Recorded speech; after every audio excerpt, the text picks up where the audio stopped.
Welcome to the Capital News. I am your host, Alex Karitis. Today is February 20th, 2020. Thank you so much for joining me. Title of today's podcast is A Dollar Doom Loop. And of course, this is a question. This is some phrasing that is sort of, I guess, somewhat coined by Raoul Pal, who is CEO of Real Vision. I believe I've mentioned Real Vision here before. Basically, a financial and economic news service, if you will, that's online, realvision.com. They have a lot of videos posted to YouTube. Very, very informative. You're better suited, I believe, listening and watching their videos and listening and watching this podcast as opposed to listening to all of the jibber-jabber blabber on the likes of Fox Business, on CNBC, and even Bloomberg. So check out Real Vision. They do a very good service. I know you can subscribe to their website and to their channel and, pay a small fee, what have you. But a lot of the videos are posted for free after the fact, too. So it's not going to be as timely. But if you're someone who's looking to gather some more experience and to get a better grasp as to what's taking place geopolitically from a high-level macro perspective, Real Vision is probably one of the best places to go out there because they are industry experts. These are people with good connections who get some of the, what I think are some of the sharpest and brightest minds when it comes to the overall economic picture and how that should translate into various investment objectives and strategies. So check them out. But the title of today's podcast, again, is A Dollar Doom Loop. That is something that they have been discussing. It's something that we have been discussing here as well, just not with that terminology. And we're going to get to that. We're going to get to some of the market news. But first, I want to talk about the coronavirus a little bit because there have been some back and forth as regards to whether there's a slowdown taking place in China with the rate of cases. Because over the past few days, that's what we've been seeing. And then today comes around and now there's another uptick. But a little bit more concerning, I think, is the uptick in cases that we are now starting to witness in Japan, in Hong Kong, in South Korea, specifically South Korea right now. And then I did mention yesterday that there was some cases confirmed in Iran, and I do believe there has been a confirmed death in Iran as a result of the coronavirus. You also have Iraq. They are pretty much shutting down air travel between Iraq and Iran, and I do believe later this evening there was another cancellation by, I think it was Kuwait. Kuwait, they are no longer having flights in and out of Iran. So this thing is far from over. There was also a Norwegian cruise liner under various brands who is halting all cruise travel to all of Asia, not just China, not just Japan, all of Asia, until at least September of this year. It's another 6-7 months away, folks. So what do these companies and governments know that we don't know? What are they not telling us? Because there's only a couple answers, all right? This coronavirus is either serious and it could potentially turn into the quote-unquote real deal where it really has what the Harvard epidemiologists are predicting, that this could go as far as 40 to 70% of the global population being infected or affected, if you will. That's either one of the scenarios that this could be the real deal, or this is some grand global conspiracy for some sort of justification for governments to justify their actions to pump the markets with a whole bunch of fiscal stimulus, and for central banks and monetary authorities to justify cutting interest rates and throwing even more liquidity into the markets. Okay? It's one of those two. Take your poison, but regardless, those are the effects, and we are seeing the side effects of both of these things. And remember, it's not just the mortality rate that we have to focus on. It's also those severe cases. Will they overwhelm medical staff and medical systems and healthcare systems the world over, especially in underdeveloped nations? Even somewhere like India would be completely overrun if this thing was to spread out of control. Africa could potentially be decimated, and they're already dealing, at least the eastern side of Africa, is dealing with a massive locust outbreak that shows no sign of abating whatsoever. And if we continue on, that thing is going to grow exponential. The locust swarms will grow exponentially over the coming 2 months, and they are struggling to get that issue taken care of and under control. So South Korea is now somewhat, at least it appears, that the government of South Korea is gravely concerned with the coronavirus. And I think rightly so. I really do. I think this is another one of my little spidey senses, if you will, that I think that this thing can be serious. I hope I'm wrong, but I think that's going to be the case. Sort of like how I was picking up on Boeing months ago and saying I don't think these headlines are going to cut it. I just don't think that everything's fine at the shop. I think there's some big problems underlying Boeing, and that turned out to be the case, and that's still a much ongoing concern. So the coronavirus is unfortunately alive and well. This is not just a supply chain shock. This is also a demand shock. When you have half of China under quarantine, at least what we know, could be worse. There's no production. There's no consumption. That's supply. That's demand. It's that simple. Why some people are out here thinking it's only one or the other is beyond me. Why some people think that there's going to be a V-shaped recovery after this thing gets contained is beyond me as well. I just don't think people are just chomping at the bit to run out there to buy a new iPhone or to buy Adidas or Puma or Nike. But if you watch their share price, you would think that's the case. Because they come out, they give forward negative guidance, and the share prices go higher. Cannot make this stuff up. But we know why. It's the Federal Reserve, it's the monetary authorities around the world pumping liquidity into these markets. There is no down day of any significance until that's no longer the case, and we are going to be on the other side of this game. And I've told you before, I tell you every night, stay diversified and stay vigilant, because these markets are out of control. I have no idea when the music's going to stop playing, but there are not enough chairs out there when it does. So be prepared. So that's sort of a quick update on the coronavirus. A couple headlines I want to go over here. We have soft inflation adding to Japan's economic woes, keeping the Bank of Japan under pressure. Wow, soft inflation. You mean with all of this money printing for 30 years, they still can't hit their target of 2%? Unbelievable, folks. I guess we know what this means. Looks like the BOJ is going to start those printing presses once again. Another headline, we have the outbreak, referring to the coronavirus, will not change China's commitments to buy U.S. goods. This is a source in the U.S. government. That's laughable. Chinese, regardless of this outbreak, were not going to make good on their commitment. They already shifted some of their supply chains. We've talked about this for months. The Chinese were not going to follow through on a lot of this. And what was it anyway? Taking us back to where we were 2 years ago. What a great deal maker the president is. Let's see, what else do we have here? Chinese passenger car sales tumble 92%. Passenger car sales in China tumble 92% in the first half of February due to the virus outbreak, which is continuing.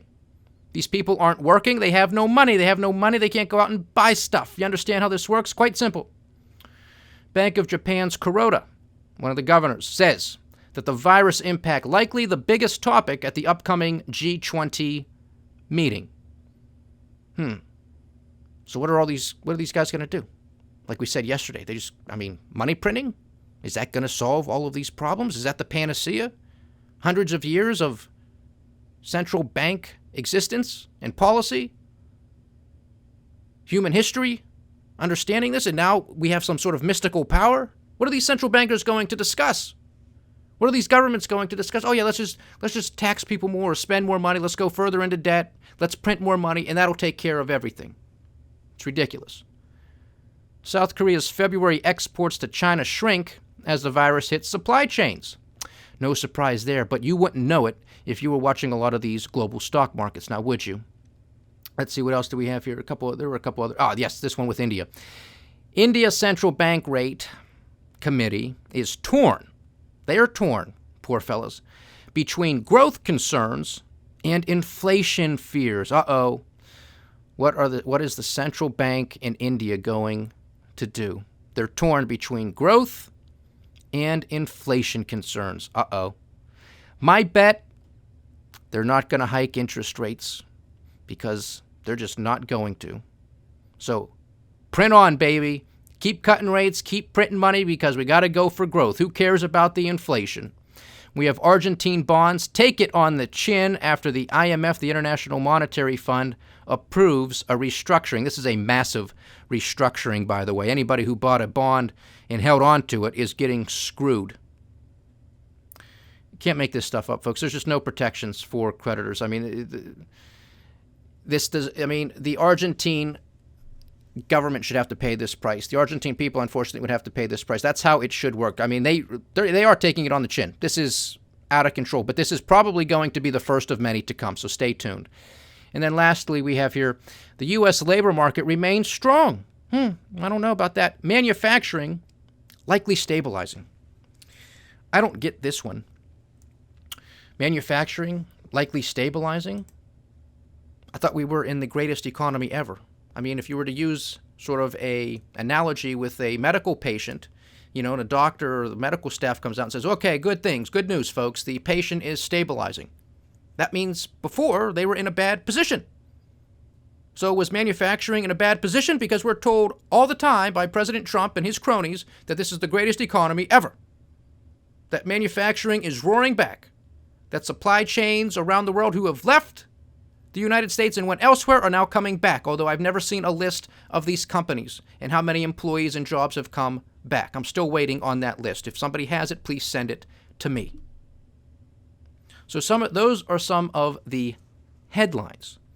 But now we have to be on the lookout because tonight and tomorrow we're going to be getting a lot of PMI numbers on the composite front, on the services front, and on the manufacturing front. And we have the Japanese services PMI, the lowest since April of 2014, with a reading of 46.7 in January from 51 in the previous month. And recall, a reading of 50 is neutral, anything above is expansion, anything below is contraction. Japanese services, 46.7, the lowest since 2014. Japanese manufacturing contracts the most since December of 2012. Manufacturing PMI was down to 47.6, the 10th straight month of contraction. See, folks, it's not getting better. This podcast has been online for 1 year. We started this last February. This is what we have been screaming about for a year.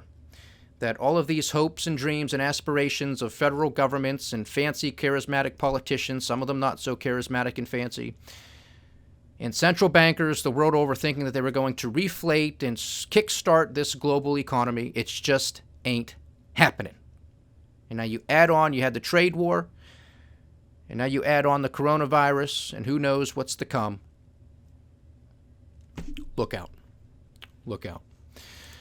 On the stock front, we have the Dow Jones Industrial Average down 128 points for the day, a decline of 0.45% for the day. Well off its lows. It was down about 380 points, I think, at its low. We have the S&P 500 giving back 13 points, down 0.4% as well, and the NASDAQ 100 gave back 86, down 0.9%. On the commodity front, because of the concerns, once again, with the coronavirus, it's back and forth with all of these headlines, just like it was with trade. Now it's with the coronavirus.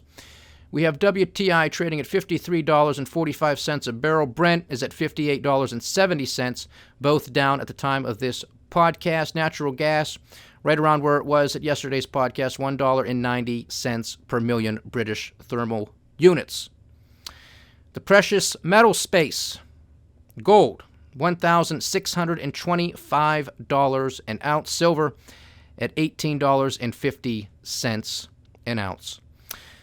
I've been saying it here for months, folks. I am a strong believer that the precious metals are in a long-term bull market. With what's taking place with federal governments and central banks the world over, with real negative interest rates going deeper into negative territory, with the threats of war, with the wildfires that we're seeing, with the coronavirus, with the piper simply needing to be paid, and it's coming.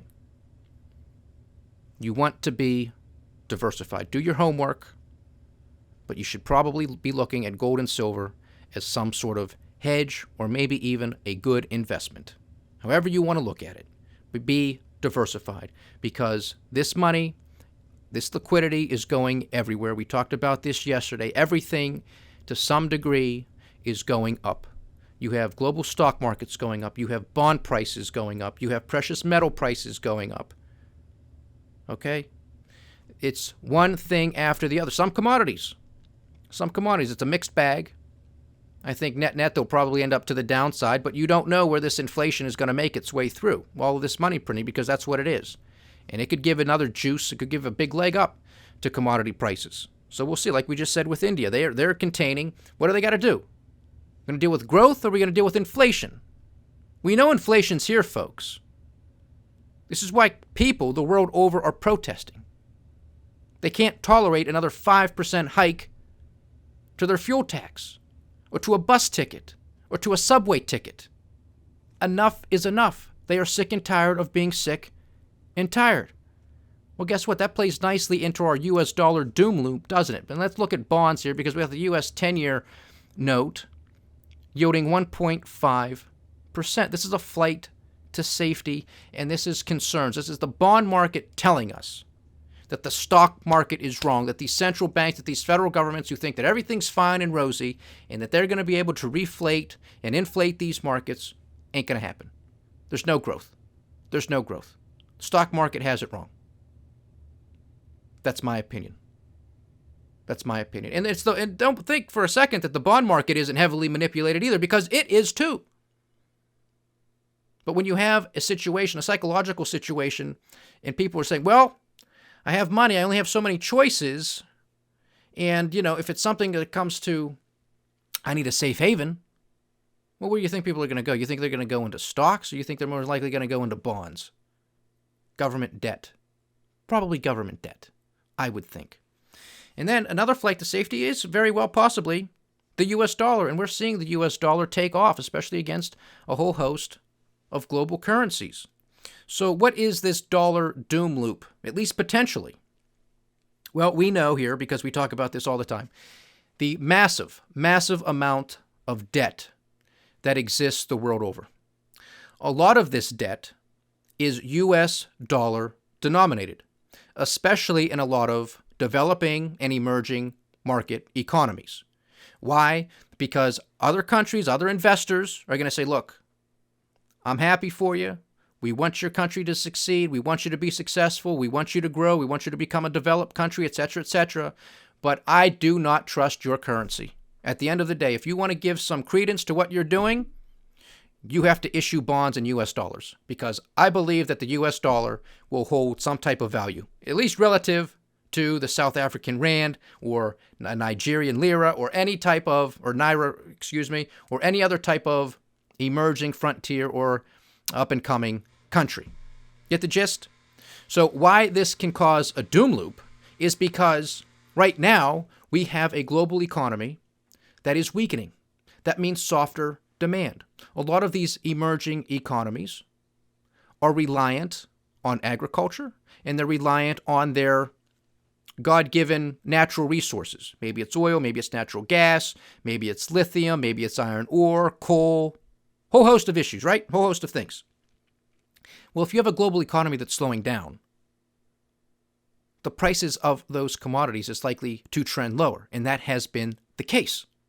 So now they are not exporting as much, and furthermore, they're not getting as big as a price tag on those items as they were previously. But nevertheless, they still have a mountain of debt to service, and a lot of that debt is now coming to maturity. Okay? So if they need U.S. dollars, they have to go out and they have to sell their currency and buy U.S. dollars. But if their economy is getting weaker, their currency is also likely to trend lower as well. So now it's going to take even more of their local currency to purchase U.S. dollars at a time when their largest export markets, whatever that might be, and their products are fetching a lower price. You see the double whammy that they are dealing with here? And the further that the global economy shifts into lower gear, which it's going to continue, the bigger this problem becomes, because the US dollar will be seen most likely as a safe haven asset compared to these other currencies, because that's how currencies trade. They trade relative to each other. And this debt continues to come due. They continue to need to service it, and they have to make good on the debt in US dollars. Now, if they go through and they default, well, now you have a whole other host of problems, which we are going to be witnessing with Argentina. But if this takes place in South Africa, if this takes place in Turkey, if this takes place in Nigeria, if this takes place in Brazil, pick your country. Pick your country. It is not going to be a pretty picture. What about Mexico? Mexico's in recession. What about Japan? Japan's likely headed into recession, and they're one of the largest economies in the world. Germany is likely in recession. They are one of the largest economies in the world. Where are you going to seek refuge? It's not going to be in the Japanese yen, especially if this coronavirus takes control. Not over there. Maybe the Swiss franc for a time being. It's not going to go to the euro. There's no way. British pound ain't going to happen. The Australian dollar, the Kiwi, the New Zealand dollar, not going to happen either. They're getting pummeled as well. It's going to be to the almighty US dollar. And then this whole doom loop is going to continue. When will it end? When there is complete or a large liquidation of all of these debts to allow all of these markets to clear. Because a lot of what we were just saying was on the demand side of things, right? Slower growth, less demand, lower prices. That makes sense. But what about the supply side too, right? Because it's always a balancing act between supply and demand. It's not always just one or the other. It's both of them. You have to look at both of them to get the full picture. Well, what has all of this money printing and fiscal stimulus the world over caused to happen? We talked about this yesterday as well. Malinvestment in the form of overproduction. Because you have entrepreneurs, you have businesses that are in place, that are established, and they're looking at price. They're looking at price of their products on the market, and they're looking at the price of capital, which is nothing. Which is nothing because of the low interest rate environment that has persisted for a decade and a half. And depending on what country, maybe generations, right? So these companies, these entrepreneurs are saying, oh, well, I can borrow all this money. I'll go out and buy new equipment. I'll go buy property. I can rent it out. I can make some money. I'll go out and buy financial assets, yada, yada, yada. Whatever the case may be. But guess what? These people are in the business of producing something. They got to sell something. We talk about this all the time with the energy market space, right? Most of their bonds are junk status. They're junk. They're garbage. They're going in the trash very soon. Believe me when I tell you. We're already starting to see some of the cracks in that fault line as we speak. Because if you're going to take out those loans, if you're going to go to the bond market, the junk bond market, fine.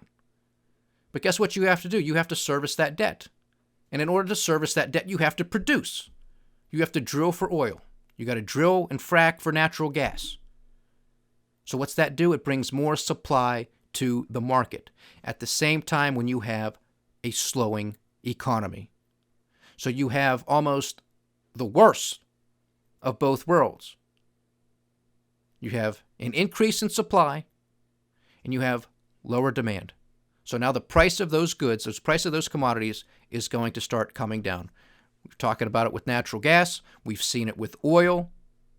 We've seen it with steel. We've seen it with iron ore. We've seen it with aluminum. It's across the board. Unless there is some sort of supply shock, these things are on a downward trend. Now, there are some with copper recently because of all of the major slowdown in China.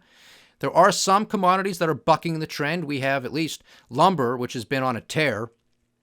I think it's at about $460 right now per 1,000 linear board feet, something like that. So, lumber has been taken off. But for the most part, commodities have been drifting lower and lower. And most commodities, understand this too, are traded in U.S. dollars. So if the dollar is getting stronger, all else equal, these commodities are going to tend to drift lower in price as well. So it becomes this double whammy, triple whammy, depending on your situation. This is why this is a dollar doom loop. Now, the question is, how long can this continue? Because we're pretty much in the midst of it right now. There's no ifs, ands, or buts about it in my mind, that we are in the midst of this dollar doom loop. Now, does that mean the United States is supposed to sacrifice our well-being and say just destroy the value of the dollar? I hope not. I hope not, because that'll generate a huge amount of inflation in the United States above and beyond what we already have, which is well above 2%.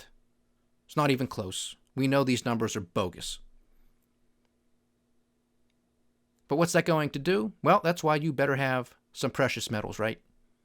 That's a protection, it's a hedge, it's an insurance policy against inflation. Some people out there in the audience might like Bitcoin or some of these other cryptocurrencies. That's fine.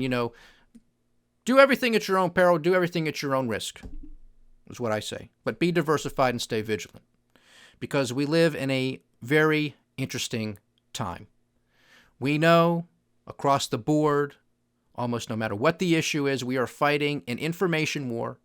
Government's not giving us the entire picture, the entire scenario. The World Health Organization, the Chinese Communist Party, the U.S. government, the CDC. We don't know, heads from tails, as to what the true picture is. So many sources out there, alternative sources of media. Everybody obviously has their opinion. Facebook, Twitter, anything you can find, anywhere you can find an opinion, you're going to find one. Who's telling the truth? We don't know.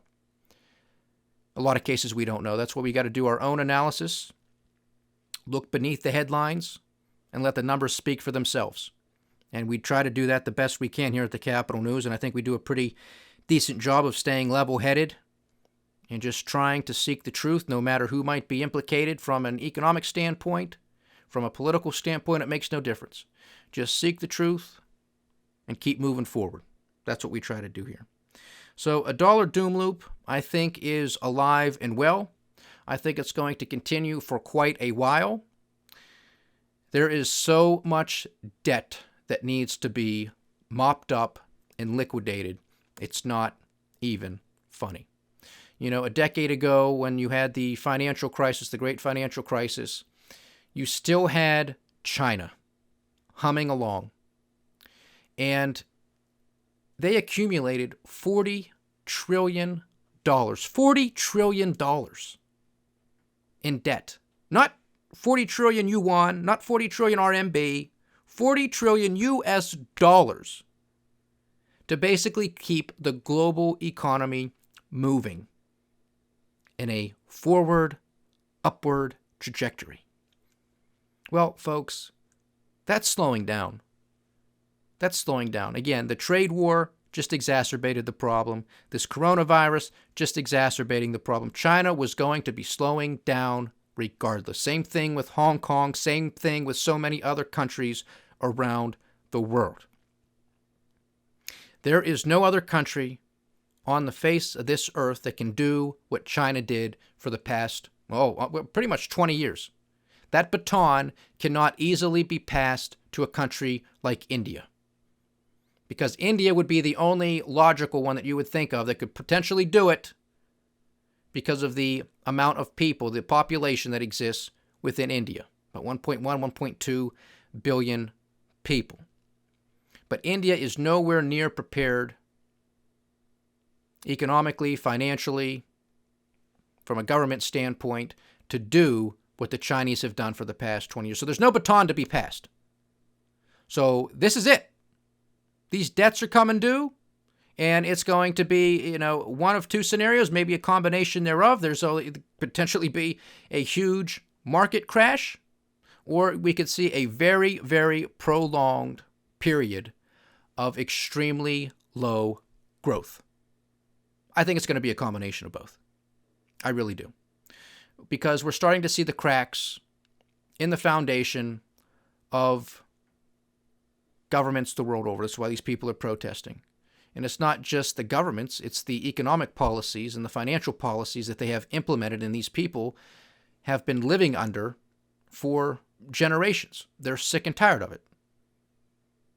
People in the United States of America are sick and tired of it. That's why we have Donald Trump. That's why you have people who are flocking to Bernie Sanders, because they're sick and tired of it. People know instinctively. They might not understand what I talk about here on the Capital News or what Real Vision talks about, but they know that something in their gut, something is not right.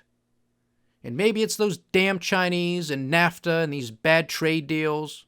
Or maybe it's those bastards and crack addicts on Wall Street that just rip everybody off, and the pharmaceutical companies. And people don't know, like we know here. But they know something is wrong, and they are looking for an answer. Unfortunately, they're not getting it out of Donald Trump, and they're not going to get it out of Bernie Sanders. But what those two individuals do is they give a relief valve to these people who are upset and frustrated and sick and tired of being sick and tired, just in their respective silos. That's all it is. But there's a lot of overlap between Donald Trump and Bernie Sanders, as strange as that might be to say. But that's what we highlighted in our book, The Cynic's Guide to Investing, too. It's on our back cover. That the strategy of divide and conquer persists and exists, and it will continue to do so. And we did that in light of the Tea Party and the Occupy Wall Street movement. That there is a ton of overlap between these two groups. The Tea Party wants to focus mainly their efforts on government largesse, and Occupy Wall Street wants to focus on the largesse and the policies and the actions that were undertaken by Wall Street and major corporations. There is huge overlap there, folks. It's almost 1-to-1. Yet for some reason, these people can't see the forest through the trees. It just makes no sense to me whatsoever. Except it's the political narrative that the Republicans went to the Tea Party and the Democrats went to Occupy Wall Street, and that the media puts these people in their respective silos, and they never say, hey, why don't you guys come together, shake hands, look each other in the eye, and understand that you're both human beings. 2 eyes, 2 ears, a nose, a mouth, 10 fingers, 10 toes. Now let's start having a civil discussion as to what we're upset about, what we're frustrated over, why something doesn't feel right, why something in actuality is not right as well. And let's come to an agreement to work together as Americans, as human beings, to solve these problems, as opposed to simply going, well, I'm a Tea Party guy, I'm going to go over there, and I'm an Occupy Wall Street guy, and I'm going to go over there, and I'm never going to see you, I'm never going to talk to you, but I will talk about you. I will make fun of you behind your back, maybe even to your face. I will definitely do it on Facebook or Twitter or on a podcast or somewhere else online. But I'm not going to come over to your corner and reach my hand out and say, nice to meet you. How can we solve these problems together? Because you know what? I think we're really on the same page. That day is going to come sooner rather than later. I hope it is sooner rather than later, because if it's later, it might be too late. It might be too late. Talked about the potential crack-up boom that we are witnessing. That is something that the Austrian economists warn about. I consider myself a proponent of the Austrian theory. And on the other side of that boom, folks, is a massive, massive bust. And it might be nice to talk about the things we talk about here of being diversified, staying vigilant, having a little bit of some bonds, having certain stocks here or there, especially if you have a long time horizon, looking at precious metals. But at the end of the day, if that comes to being a true bust like that, something that could be worse than the Great Depression, maybe the Greatest Depression, well, then you know what you need. You need food. You need guns, and you need ammunition for protection. You need shelter. That's what you need. You need those types of basic skills to survive. I don't mean to sound hyperbolic, but I do believe that is a potential outcome, because there is no leadership anywhere other than the people taking to the streets and protesting for themselves, finally. It's not in Washington, D.C., it's not in London, it's not in Tokyo, it's not in Beijing. It's nowhere. It's nowhere to be found. They're just going to kick the can further and further down the road as far as they possibly can until they can no longer do it. And I do believe the edge of the cliff is right around the corner. So a dollar doom loop, I hope it made sense. We've talked about it before. We're going to continue to talk about it, because this is something that is going to continue to put downward pressure on a lot of economies the world over. So please like, subscribe, leave your comments. We do love hearing from you. Thank you so much for joining me. Stay diversified, stay vigilant, and stay with the Capital News. I am Alex Karitis. Godspeed.